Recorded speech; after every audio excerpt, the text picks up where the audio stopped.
You are tuned in to the Lone Star Jukebox. Well, Paul, let's talk about a little bit of music.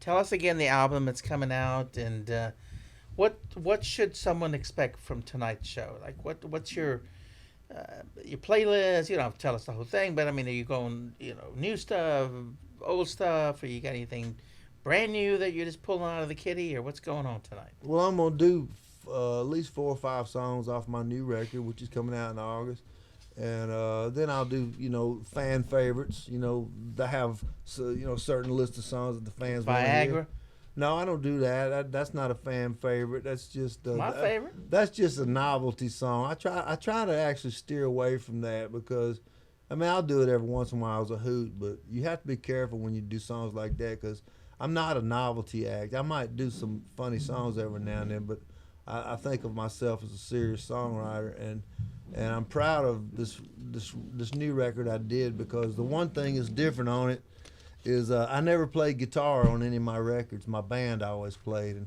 and it's kind of it's very stripped down, and it leans toward almost an acoustic album. I mean the band plays on it, but it's very stripped down, and the songs on there I really feel good about. The title cut, "Never Too Late to Call," was written about my sister.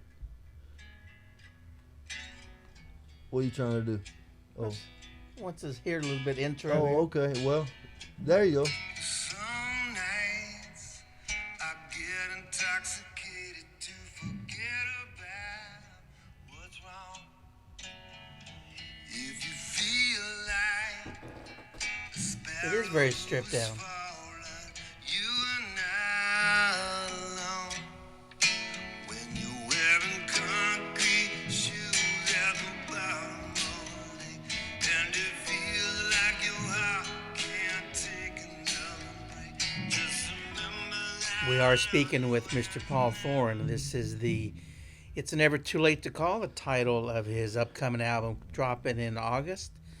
And tribute to your sister, is that correct, sir? Yeah, my sister was a night. She died of cancer, but my sister was a night owl, and I could always call her late at night if I wanted somebody to talk to.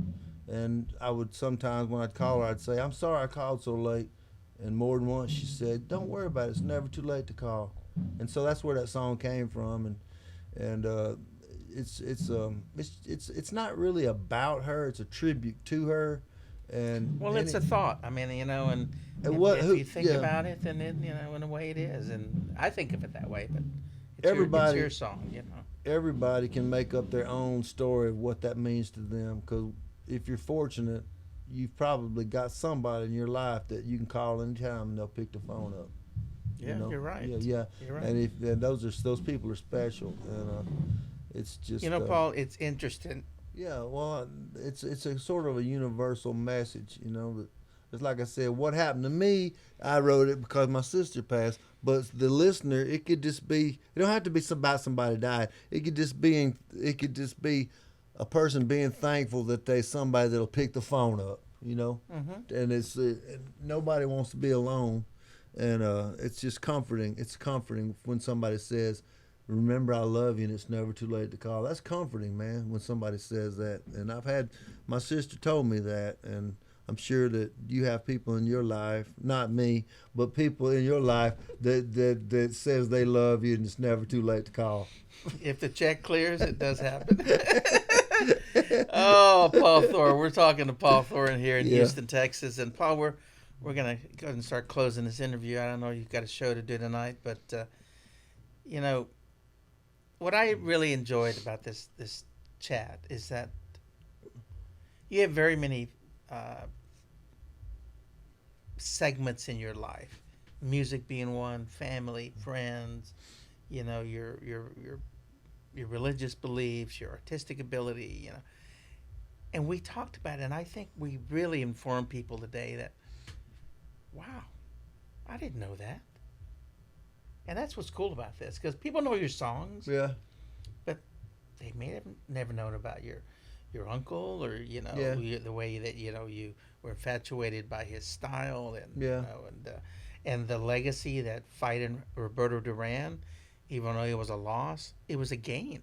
in your life. Oh my God, yeah. I mean, it's I can't for somebody that didn't really even want to be a boxer. I mean, I told you I got into boxing because I wanted to impress my uncle, and that was it. Well, I didn't have it in my heart to fight. I wasn't. I didn't. I love it. You told me this story once, and I'll just try and paraphrase it. Paul Thorn told me this, and if I got it wrong, maybe I imagined it. But you said you were coming down before the fight, the day before the fight, I guess the night, and you were coming down one escalator, and Duran is coming down another one, and I guess your manager was your uncle, I guess, was Yeah, it? he was. Yeah. And he said, "No, he's out of shape and everything." You said as y'all kept getting closer, Yeah, I and was. he had his entourage. I was on the bottom of the. Yeah, my uncle told me. He said the rumor on the streets, Duran's getting old. He's out of shape, and so I was hoping that was true. And so when I got I was at the bottom of the escalator to Hotel Tropicana Casino, and there was a cluster of people on the escalator. It looked like a swarm of bees or something. All these people, they were all standing together. And then when it got to the bottom of the escalator, it was literally like a movie of Jesus or something because when it got to the bottom, all these people just kind of went back. And then right in the center, standing all by himself, was Roberto Duran. And his shoulders were like really wide, and his waist was really thin, unlike what they told me. And then, and I thought, and I was thinking, he don't even know who I am. He said he's Roberto Duran. He don't know me.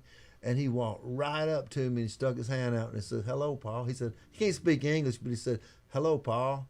And my heart was going boom, boom, boom, boom, boom, boom, boom, boom, boom. It was a moment I'll never forget. And he was an intimidating presence for sure. Yeah, but Yeah, I'm I thankful. think that's great.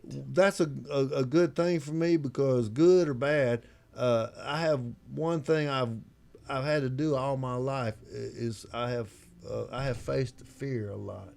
I faced fear a lot. When I was a kid, I faced fear every time the report card came in because well, I mean, I was dyslexic back when they didn't know what it was, and so every time I'd get come home with a bad report card, I'd get whipped with a belt, and I was just like so confused and so scared all the time, and then had no confidence, and then got in a talent show, sang 3 times a lady. I was nervous when I did that, but when I won, Twice.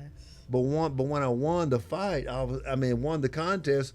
And became that one little moment, as insignificant as it sounds. When I won that talent show in the 8th grade, that was a pivotal moment in my life. It changed everything because then I saw that I was good at something and people liked what I did, That's great. and so I just dug into it. And even after that, I had to face fear. The very first concert I ever attended in my entire life, ever, was when I opened up for Sting in Nashville. It's insane. I tell never that had- story, nobody believes I me. never had even been to a concert. Well, see, we weren't allowed to go concerts because it was considered sinful by the religion I grew up in. So So when I first interviewed Paul many, many years ago, he said that most kids his age had Playboys underneath their mattress. He had albums under there. yeah, I had to hide that. I had to hide records, the rock records I had, because I would get a severe whipping if they caught me with any secular music. Yeah. Lord have mercy. And then I jumped out of an airplane 170 times. And I've done, even though I did that much, every time I jumped, I was always scared. I never could get over. Was it a being good scared. airplane? Well, yeah, but the more important question was it a good parachute? I heard somebody say, "I never want to do anything that when you stop you die, flying, swimming." Yeah. Well, listen, Paul Thorn. Man, I am so happy you're back on tour. I'm sure your family's so grateful for everything that you've done and the way you provide and that you're out on the road and what you enjoy. And Billy Maddox, your manager, an old time friend, songwriter, collaborator. It's amazing. You got a great band.